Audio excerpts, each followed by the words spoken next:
Hello students, welcome you to Good Shepherd High School online classes. बच्चों, आज हम लोग स्टडी करेंगे the earth and the solar system class 6 की geography का।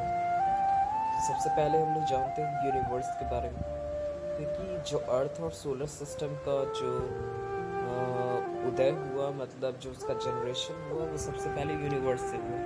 यूनिवर्स अगर नहीं रहता तो ना ही सोलर सिस्टम होती और ना हमारा अर्थ होता।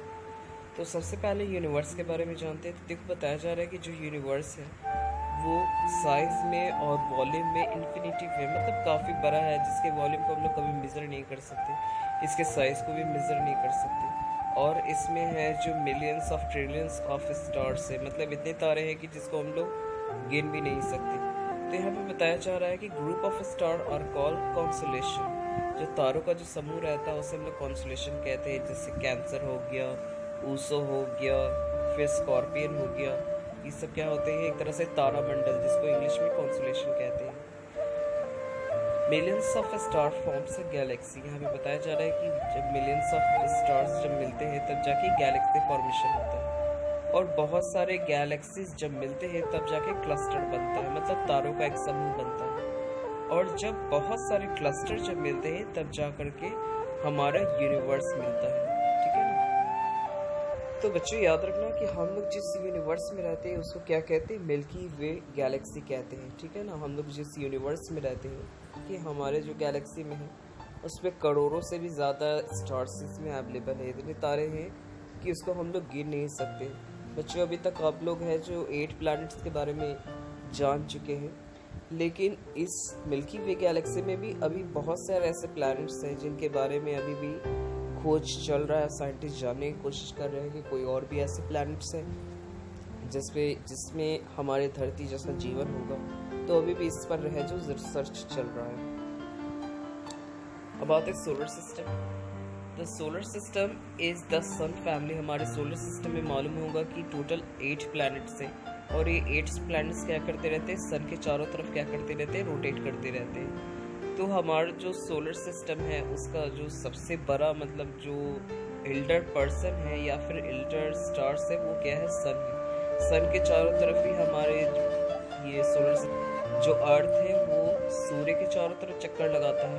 तो हमारे अर्थ के चारों तरफ भी एक सैटेलाइट, जिसको हम लोग मून कहते हैं, वो क्या करते रहता है? हमारे अर्थ के चारों तरफ भी क्या करता है? रोटेट करते रहता है। अब सबसे पहले हम लोग सन के बारे में जानेंगे। तो सन क्या है? किस तरह का स्टार है? बहुत बड़ा स्टार है, जिससे क्या होता है? कंटिन्यूसली है जो बहुत ही ज़्यादा अमाउंट में जो हीट और एनर्जी है जो रिलीज होती रहती है। फिर बताया जा रहा है कि जो हमारा सन है वो स्फेरिकल शेप में है, जस्ट लाइक ए बॉल है, और ये एक ल्यूमिनस बॉडी है, जिससे कि कंटिन्यूसली क्या रहता है? लाइट और एनर्जी है जो निकलते रहता है, वो हमारे अर्थ पे पहुंच पाता है।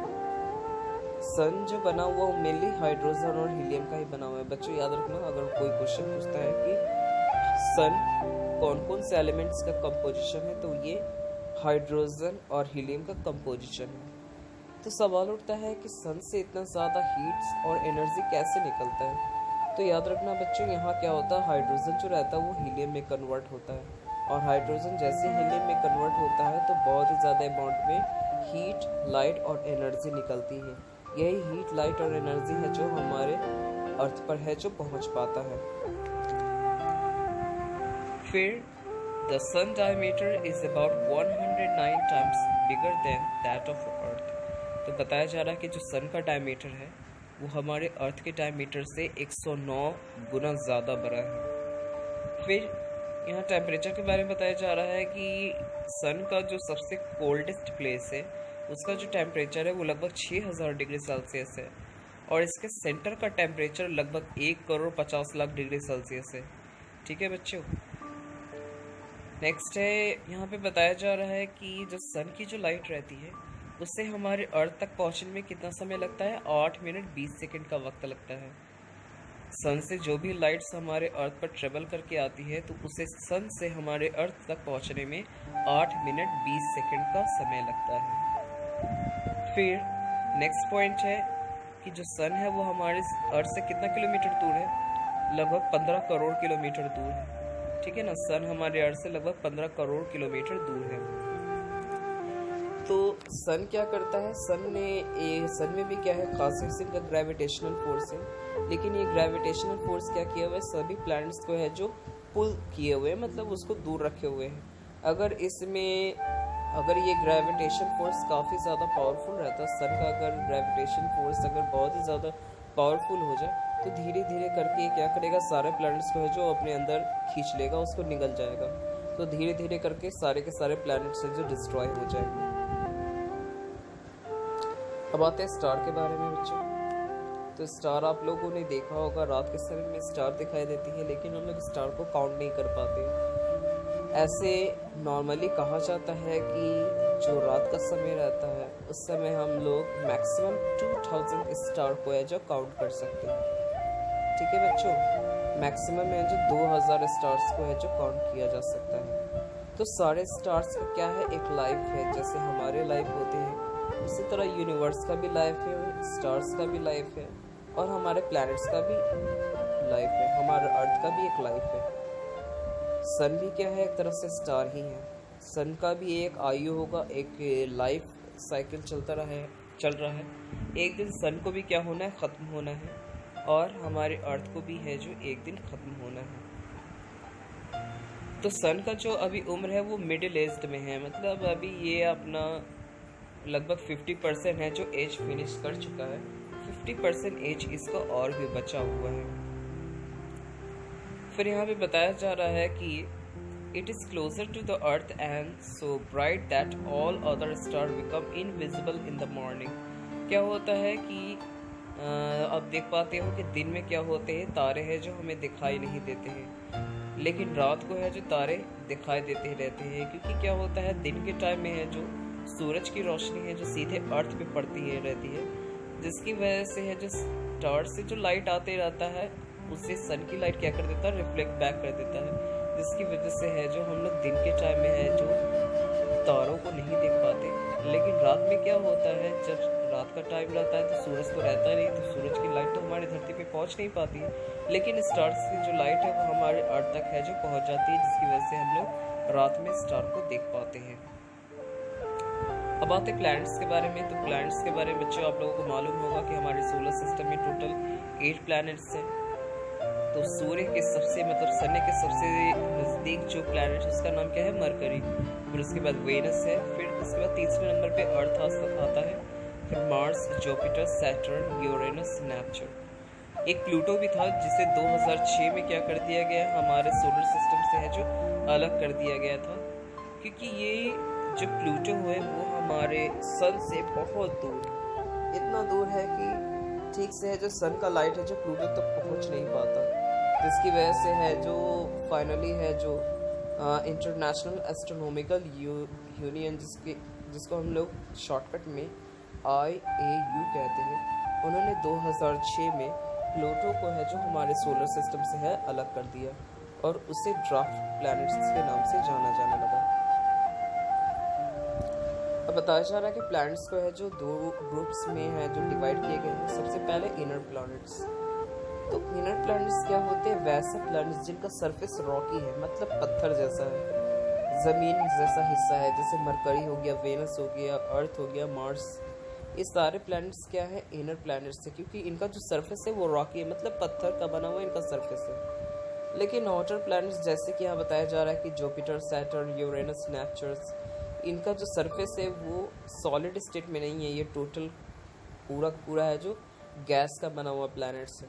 जैसे कि आप अगर मान लेते हो अगर आप मार्स पे जाते हो तो आप मार्स पे है जो उतर सकते हैं, क्योंकि वहाँ का जो सरफेस है वो सॉलिड है, तो सॉलिड पे तो आराम से उतरा जा सकता है। हमारे अर्थ जैसा मार्स है, मरकरी है, वेनस है, लेकिन जुपिटर और सैटर्न, यूरेनस, नेपच्यून ये हमारे अर्थ से बिल्कुल अलग है। हमारे अर्थ का सरफेस क्या है, सॉलिड है, लेकिन जुपिटर, सैटर्न, यूरेनस, नेपच्यून में कोई सरफेस है ही नहीं।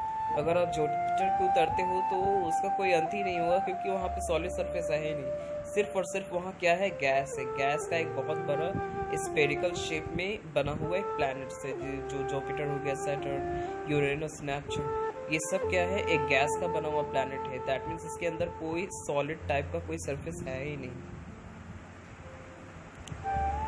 नेक्स्ट है कैरेक्टरिस्टिक ऑफ ए प्लैनेट्स। तो सबसे पहले प्लैनेट्स की जानते हैं कि प्लैनेट्स का अपना कोई लाइट नहीं होता। स्टार्स के अपने लाइट होते हैं लेकिन प्लैनेट्स का अपना लाइट नहीं होता। और सारे के सारे जो प्लैनेट्स हैं वो मेनली है जो स्फेरिकल फॉर्म में पाए जाते हैं।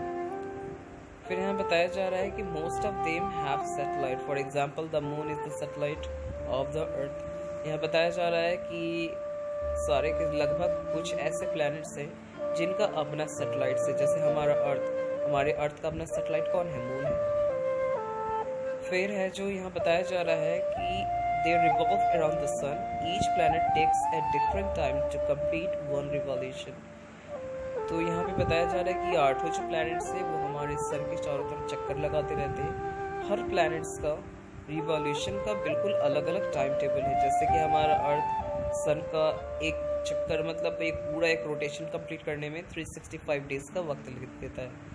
मरकरी ओनली 88 डेज में है जो पूरा एक रिवॉल्यूशन कंप्लीट करता है, जबकि जुपिटर जो रहता है वो 12 अर्थ ईयर्स मतलब हमारे अर्थ का 365 है उसका 12 गुना समय है जो ले लेता है।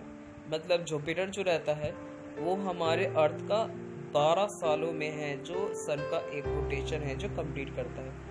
हमारा अर्थ तो 1 साल में कंप्लीट कर लेता है, लेकिन जुपिटर है जो 12 साल लगाता है सन का एक चक्कर कंप्लीट करने में।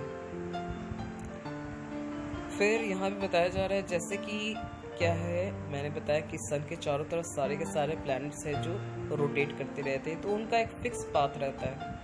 तो उस फिक्स पाथ को क्या कहते हैं? हम लोग ऑर्बिट कहते हैं। ऑर्बिट में ही क्या होते हैं? सारे प्लैनेट्स हैं जो रोटेट करते रहते हैं। अगर वो अपने ऑर्बिट से बाहर हो जाए तो वो इधर उधर कहीं पर भी भाग सकते हैं। मे वो सन के अंदर भी जा सकते हैं या फिर कहीं दूसरे गैलेक्सी में जा सकते हैं। अब हमारे अर्थ के बारे में जानेंगे कि अर्थ की क्या है। एक तरह से एक यूनिक प्लैनेट है, यहाँ पे लाइफ है, यहाँ पर जीने के लिए एक सुटेबल एटमॉस्फेयर है, यहाँ पर जीने के लिए एक सुटेबल टेम्परेचर्स है, वाटर्स है, मतलब वो हर चीज़ है जिससे यहाँ पर लाइफ पनप सकता है। तो यहाँ पे बताया जा रहा है कि जो अर्थ जो रहता है सन से तीसरे नंबर पे आता है। पहले नंबर पे मरकरी है, दूसरे पर वीनस है और तीसरे पर अर्थ आता है। और यहाँ पे लाइफ पॉसिबल है क्योंकि प्रेजेंस ऑफ वाटर, क्योंकि यहाँ पानी मौजूद है। पानी रहना बहुत ही अति आवश्यक है। किसी भी प्लैनेट पे अगर पानी ना हो तो वहाँ पे लाइफ नहीं हो सकता। प्रेजेंस ऑफ सूटेबल एटमॉस्फेयर, हमारे अर्थ पे एक सूटेबल एटमॉस्फेयर है जिसकी वजह से है जो यहाँ पर लाइफ बन सकता है, लाइफ बना हुआ है। फिर यहाँ पर एक सूटेबल टेम्परेचर है, एक फिक्स टेम्परेचर जिस पे है जो लाइफ पनप सकता है। ना ही इसमें बहुत ही कम टेम्परेचर है, ना ही यहाँ पे बहुत ही ज़्यादा टेम्परेचर है। एक ऐसा टेम्परेचर है जिस पे है जो लाइफ सर्वाइव कर सकता है। यहाँ पे लिविंग ऑर्गेनिज्म है जो सर्वाइव कर सकते हैं। फिर अर्थ के बारे में बताया जा रहा है कि अर्थ का जन्म लगभग 4.6 बिलियन ईयर्स अगो, मतलब 4 बिलियन ईयर्स साल पहले है जो हमारे अर्थ का है जो जन्म हुआ था। तो फिर बताया जा रहा है कि मैंने पहले बताया था कि सन और अर्थ की दूरी लगभग 15 करोड़ किलोमीटर है, याद रखना। फिर हमारा अर्थ है जो देखने में ब्लू जैसा लगता है ना, जैसे आप फिगर में भी देख पा रहे हो यहाँ पे ब्लू ब्लू दिखाई दे रहा है। तो आखिर हमारा अर्थ है जो ब्लू क्यों दिखाई देता है? क्योंकि हमारा अर्थ का लगभग 75% ऐसा हिस्सा है जो कि बिल्कुल से पानी से भरा हुआ है। मतलब ये समुद्र है, ओशियन है। ओशियन आप जानते हैं, समुद्र आप जानते हैं कि वो नीले कलर का होता है, और हमारे अर्थ का 75% है जो ओशियन से घिरा हुआ है जो कि ब्लू कलर का है। इसलिए हमारा अर्थ भी क्या होता है? ब्लू कलर का दिखाई देता है सोलर सिस्टम से, मतलब दूसरे प्लैनेट से या फिर मून से हमारा अर्थ है जो एकदम ब्लू कलर का दिखाई देता है। फिर बताया जा रहा है कि earth complete its one rotation in 24 hours. Earth है जो अपना एक रोटेशन है जो 24 घंटे में कंप्लीट करता है। और ये सन के चारों तरफ एक चक्कर लगाने में कितने दिनों का वक्त लगता है? 365 डेज और 1/4 डेज का है जो ये टाइम लेता है हमारे सन का एक कंप्लीट रिवॉल्यूशन में। अर्थ का एक है जो नेचुरल सैटेलाइट है जिसे हम लोग क्या कहते हैं? मून कहते हैं। अब आते हैं सैटेलाइट्स। सैटेलाइट्स क्या होता है? सैटेलाइट्स एक ऐसा हेवनली बॉडी है जो कि प्लैनेट्स का चक्कर लगाता है। प्लैनेट्स का चक्कर लगाता है, जैसे कि हमारा अर्थ का चक्कर कौन लगाता है? मून लगाता है। लगाता है तो हमारा अर्थ का सैटेलाइट कौन हो जाएगा? मून। यहाँ पे बताया जा रहा है कि मरकरी और वेनस का कोई भी सैटेलाइट नहीं है, मतलब मरकरी और वेनस का अपना कोई मून नहीं है। और फिर बताया जा रहा है कि जुपिटर का सबसे ज़्यादा, मतलब जुपिटर के पास बहुत ही ज़्यादा मून्स है। हम मून के बारे में जानते हैं। तो मैंने बताया कि मून क्या है, हमारा अर्थ का एक नेचुरल सैटेलाइट है जो कि हमारे अर्थ के चारों तरफ है, जो चक्कर लगाते रहता है।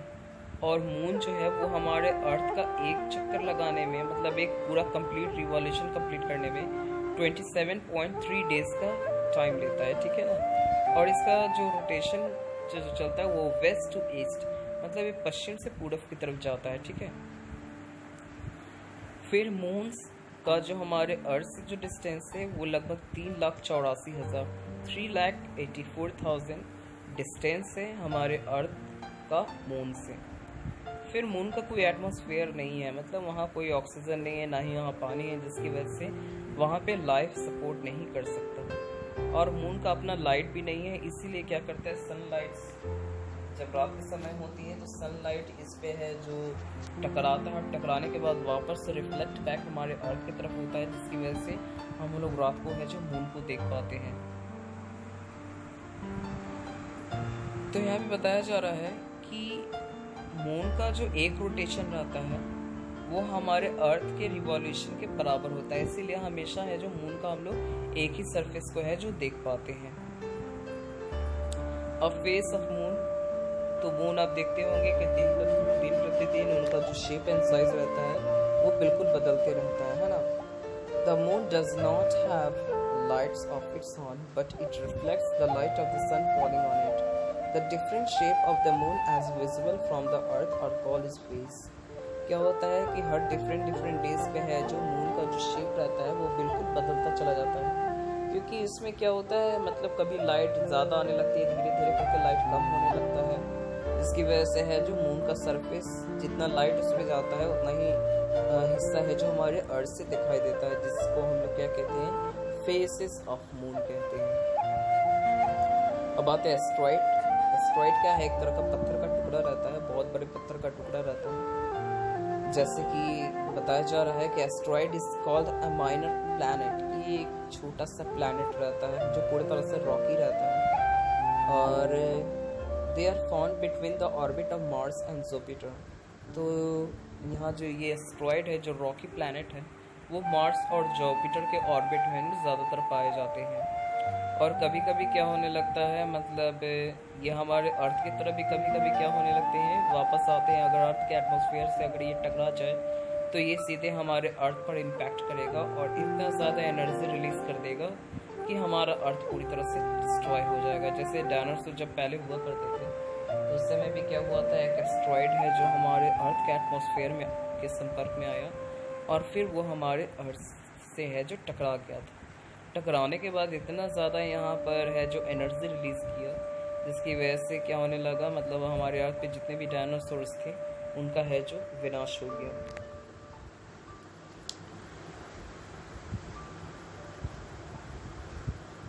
अब आते हैं मेटर्स। तो मेटर्स आप लोग रात में देखते होंगे खूबी, इस तरह से जो तारे वगैरह गिरते हैं, आप लोग हम लोग बोलते हैं कि तारा गिर रहा है, इस तरह से आप फिगर में देख पा रहे हैं, है ना। ये असल में क्या रहता है, ये मेटर्स रहते हैं, ठीक है। तो asteroid collide with each other and form a small fragment. Some of these enter the Earth atmosphere. They are called meteors. तो क्या होता है, ये जो बड़े बड़े जो पत्थर के टुकड़े होते हैं ये एक दूसरे से टकराते हैं, और टकराने के बाद ये छोटे छोटे टुकड़े में है जो बदल जाते हैं, जिसको हम लोग क्या कहते हैं, मेटर्स कहते हैं। तो ये क्या होता है, जैसे ये जो मेटर्स से जो छोटे छोटे टुकड़े रहते हैं वो हमारे अर्थ के एटमॉस्फेयर में जैसे ही आते हैं, तो जैसे अर्थ के एटमॉस्फेयर में आएगा तो अर्थ क्या करने लगता है, उस मेटर्स को है जो अपनी तरफ अट्रैक्ट करने लगता है by using of gravitational force. तो अर्थ इतना ज़्यादा है जो ग्रेविटेशनल फोर्स उसको अपनी तरफ खींचता है कि जो मेटर्स रहते हैं वो रास्ते में क्या होता है, एटमॉस्फेयर के कॉन्टैक्ट में आकर के है जो जलना स्टार्ट हो जाते हैं, जिसकी वजह से है जो आप रात को है जो इस तरह का नज़ारा देख पाते हैं। यहाँ पर क्या हो रहा है, जो पत्थर के जो छोटे छोटे टुकड़े हैं वो हमारे अर्थ के एटमॉस्फेयर के संपर्क में आकर के चलना स्टार्ट हो जाते हैं। तो ये कुछ इस तरह से दिखाई देते हैं। तो यहाँ पे बताया जाता है कि कभी कभी बहुत सारे मेटर्स जो रहते हैं वो कंटिन्यूसली है जो घंटे में 1 घंटे के अंदर बहुत सारे है जो मेटर्स है जो हमारे अर्थ में जो घुसते हैं। तो आप देख पा रहे हैं यहाँ पर कंटिन्यूसली फिगर में बहुत सारे है जो मेटर्स है जो हमारे अर्थ के एटमॉस्फेयर में इंटर कर चुके हैं। तो इसे हम लोग क्या कहते हैं, मेटल शावर कहते हैं। ओके, अब आते हैं कॉमेट के बारे में। कॉमेट, तो कॉमेट क्या रहता है? क्या रहता है, एक तरह से स्नोबॉल रहता है, डर्टी स्नोबॉल। ये एक तरह का मतलब आइस का एक बहुत बड़ा टुकड़ा रहता है, लेकिन ये काफ़ी गंदा रहता है। तो comet are made of ice and dust. जो कमेट बनते हैं वो आइस और डस्ट से मिल के बनते हैं। तो यहाँ पे बताया जा रहा है कि हैली नाम का एक बहुत ही फेमस कमेट था जिसको अर्थ से क्रॉस करते हुए देखा गया था 1986 में, और कहा जा रहा है कि ये 2062 में है जो वापस हमारे अर्थ की तरफ से है जो गुजरेगा। तो ये था बच्चों चैप्टर का पूरा है जो एक्सरसाइज का एक्सप्लेनेशन। अब हम लोग कुछ क्वेश्चन आंसर को है जो डील करते हैं। तो यहाँ सबसे पहला क्वेश्चन लिखा हुआ है, which of this is a dirty snowball. मैंने अभी भी बताया था कॉमेट। कॉमेट क्या रहता है, एक तरह से डर्टी स्नोबॉल होता है। दूसरा क्वेश्चन है, द सन इज, द सन क्या है, एक तरह से स्टार है, तो स्टार टिक कर देना है। फिर a light year is a unit of, light year किस चीज़ का यूनिट होता है, तो डिस्टेंस का यूनिट होता है, याद रखना है बच्चों। फिर मैंने बताया कि हमारा जो अर्थ है वो सन का एक रिवॉल्यूशन करने में कितना वक्त लगता है। आंसर कमेंट में बताना, मैं नहीं बताऊंगा। फिफ्थ क्वेश्चन है कि जो मून रहता है वो हमारे अर्थ का एक रिवॉल्यूशन कंप्लीट करने में कितने दिनों का वक्त लगता है, तो मैंने बताया था 27.3 डेज का। फिल इन द ब्लैंक से सबसे पहला dash theory explain the formation of universe. तो बिग बैंग एक थ्योरी था जिसमें बताया गया था कि यूनिवर्स है जो कैसे बना था। तो बिग बैंग थ्योरी अभी नहीं पढ़ना है बच्चों, अभी उसे 8th क्लास में पढ़ना है। तो 8th क्लास में जब इंटर करेंगे तो बिग बैंग थ्योरी पढ़ेंगे। फिर दूसरा क्वेश्चन है, dash is a famous comet. तो कॉमेट सबसे फेमस कौन था, मैंने बताया था हेली। हेली नाम का जो कॉमेट था, ये मैंने बताया था हेली नाम का जो कॉमेट था वो बहुत ही ज़्यादा फेमस था। तो यहाँ पे दूसरा का आंसर लिख देना हेली। The sun is dash away from the earth. तो हमारा जो सन है वो हमारे अर्थ से कितना किलोमीटर दूर है, तो लगभग मैंने बताया था 15 करोड़ किलोमीटर दूर है ना। फिर nearly dash of the earth is covered with water. हमारा अर्थ सरफेस है वो लगभग 2/3 या फिर 75% भी कह सकते हैं। हमारे अर्थ का 75% ऐसा हिस्सा है जो कि वाटर से है जो ढका हुआ है। फिफ्थ है, our solar system is located in Milky Way galaxy. हमारा सोलर सिस्टम किस में आता है, तो मिल्की वे गैलेक्सी में आता है। अब डिस्टिंग्विश बिटवीन, दैट मीन्स इसमें डिफरेंस बताना है कि प्लैनेट और स्टार में क्या डिफरेंस है। तो बताया जा रहा है, A planet is a heavenly body that move around a star। मतलब स्टार तो हमारा सन हो गया, तो सन के चारों तरफ प्लैनेट्स है जो रोटेशन कंप्लीट करते रहते हैं, और प्लैनेट्स का कोई अपना लाइट नहीं होता। जबकि स्टार क्या है, एक ऐसी हेवनली बॉडी है जिनका अपना लाइट रहता है, और इनके जो सरफेस रहते हैं वो गैस के बने रहते हैं। हमारा अर्थ तो है जो सॉलिड स्टेट में है, लेकिन जो स्टार रहते हैं वो huge ball of hot gases. Okay, next question है, इनर प्लैनेट और आउटर प्लैनेट्स के बारे में मैंने पहले ही बताया था। इनर प्लैनेट्स दैट मीन्स वैसा प्लैनेट्स जिनका सरफेस रॉकी है, जैसे मरकरी, वेनस, अर्थ, मार्स, इनका सरफेस रॉकी है। और आउटर प्लैनेट जिनका सरफेस क्या है, गैसेस स्टेट में है, जैसे Jupiter, Saturn, Uranus, Neptune. Next question है, एस्ट्रॉयड एंड कॉमेट। एस्ट्रॉयड और कॉमेट के बीच का डिफरेंस फाइंड करना है। तो मैंने एस्ट्रॉयड के बारे में बताया था कि asteroid is called the minor planets. ये एक छोटा मोटा प्लैनेट्स, रॉकी प्लैनेट होता है जो कि मार्स और जुपिटर के ऑर्बिट में ही पाया जाता है। मतलब मार्स और जुपिटर का चारों तरफ एक एस्ट्रॉयड बेल्ट रहता है, ठीक है ना। तो इसके बाद है कॉमेट। कॉमेट क्या होता है, कॉमेट के बारे में मैंने बताया था कि कॉमेट क्या होता है, एक तो डर्टी स्नोबॉल होता है, मतलब ये है जो आइस और डस्ट से मिलकर के बना रहता है ना। और सबसे पहले जो कॉमेट्स का जो खोज किए थे वो कौन थे, एडमंड हेली ने, ठीक है ना। और इससे अर्थ पर कब देखा गया था, तो 1986 में, जो कि 62 में है, जो वापस हमारे अर्थ से दिखाई देने वाला है। नेक्स्ट क्वेश्चन है व्हाट इज गैलेक्सी।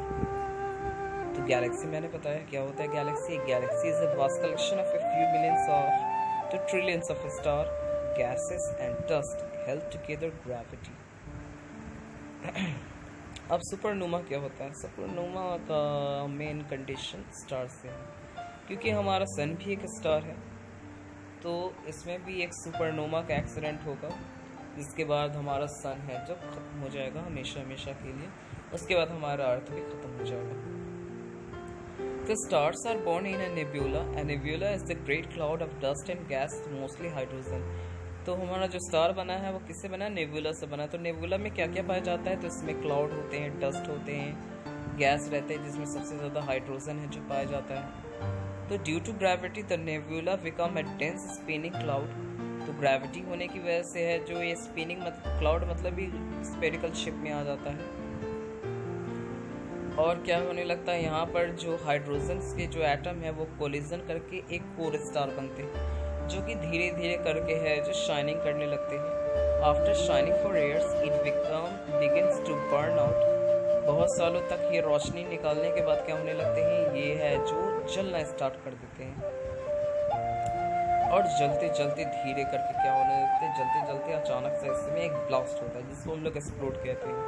इसी घटना को हम लोग क्या कहते हैं? सुपरनोवा कहते हैं। एक्सप्लोडेशन होने के बाद धीरे धीरे करके जो स्टार है जो सिकुड़ना स्टार्ट कर देता है, और उसके बाद वो ब्लैक होल में कन्वर्ट हो जाता है। तो name the planet in order of distance from the sun. तो Mercury, Venus, Earth, Mars, Jupiter, Saturn, Uranus are 8 planets according to order of their distance from the sun। तो सन के सबसे नजदीक प्लैनेट्स कौन है? मरकरी, फिर वेनस है, फिर अर्थ, मार्स, जुपिटर, सैटर्न, यूरेनस और नेपच्यून। नेक्स्ट है अर्थ को ब्लू प्लैनेट क्यों कहा जाता है। मैंने इसके बारे में पहले ही बताया था कि हमारे अर्थ पर का लगभग 75% हिस्सा जो है वो पानी से भरा हुआ है, ओशियन से भरा हुआ है। ओशियंस का रंग ब्लू होने की वजह से हमारा अर्थ भी है जो ब्लू दिखाई देता है। Why does the moon shine. Moon क्यों चमकता है? तो मैंने बताया था due to reflection of sunlight. Reflection मैंने 2 बार लिख दिया, एक ही बार लिखना है। Due to reflection of sunlight moon shine. तो सन का लाइट जो रिफ्लेक्शन होने की वजह से है जो क्या करता है, मून है जो शाइन करता है। इस तरह से क्लास 6 का ज्योग्राफी का सबसे पहला chapter the universe and the Galaxy को हम लोगों ने कर भी लिया और उनका क्वेश्चन आंसर भी कर लिया है। बच्चों, अगर आपको कोई भी प्रॉब्लम हो रहा है, अगर कोई क्वेश्चन है आपके दिमाग में, तो आप कमेंट्स करके है जो पूछ सकते हैं।